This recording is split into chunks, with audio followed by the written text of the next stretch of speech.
नमस्कार अनि हार्दिक स्वागत छ कार्यक्रम सलिनी आवाजको पर्खाइमा बस्नुभएका सम्पूर्ण श्रोताहरूमा। तपाईँहरूमा श्रृङ्खला 42 लिएर म रमेश बस्नेत उपस्थित भइसकेको छु। अब लागौँ हजुरहरूले पठाएका रचनातर्फ। पुष्पा गजमेरीबाट प्राप्त भएको छ एउटा गद्य कविता शीर्षक नेपाल आमा। हो, साँच्चै प्राणभन्दा प्यारी छिन् हाम्री नेपाल आमा। शिरमा लाली गुराँस सजाएकी, हाँसिली र फुर्तिली, 32 दन्दे लहर खोली मुस्कुराएकी, कतै फुल सरी त कतै फुलको सुगन्ध सरी हाम्रो मनभरि फुलेकी। हो, साँच्चै यो प्राणभन्दा प्यारी छिन् हाम्री नेपाल आमा। उनको काखमा लुटपुट भएर अनि यो सुगन्धित माटोमा खेल्दै हुर्किँदै र नाच्दै हामी रमाउँछौँ।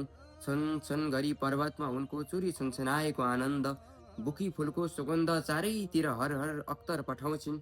हो, साँच्चै प्राणभन्दा प्यारी छिन् हाम्री नेपाल आमा। किन चाहियो स्वर्ग, प्यारी आमाको काख छ, खुलेर मुस्कुराउने उनको आदत छ।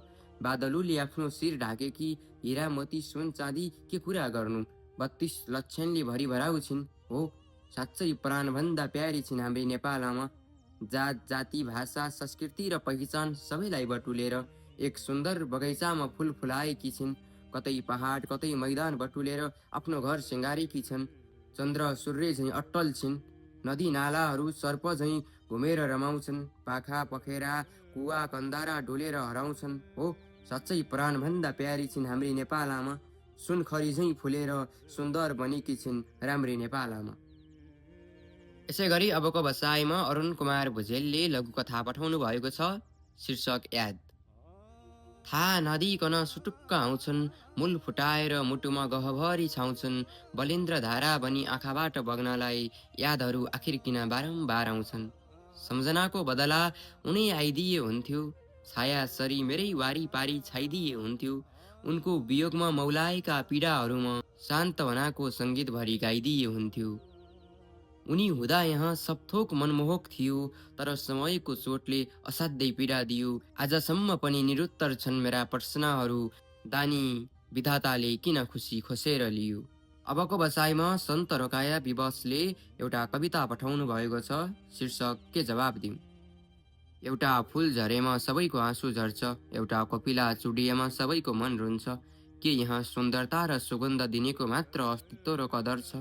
यहाँ ढकमक्क फुलेका फुलहरूको भार थाम्ने डालीको महत्त्व छैन? त्यही कैयौँ डालीहरूलाई बोकेर सँगै उभिएको बोटको महत्त्व छैन?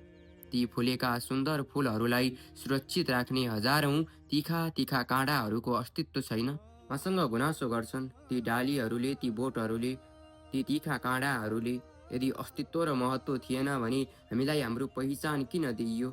हामीलाई कि त हाम्रो अस्तित्व र महत्त्व चाहिन्छ, कि त हाम्रो पहिचान मेटाइयोस् भनेर मलाई घचघचाइरहन्छन्। आफ्नो कथा व्यथा सुनाउँछन्, म मौन बसेर सोचिरहन्छु। ल तिमी आफै भन, के जवाब दिउँ।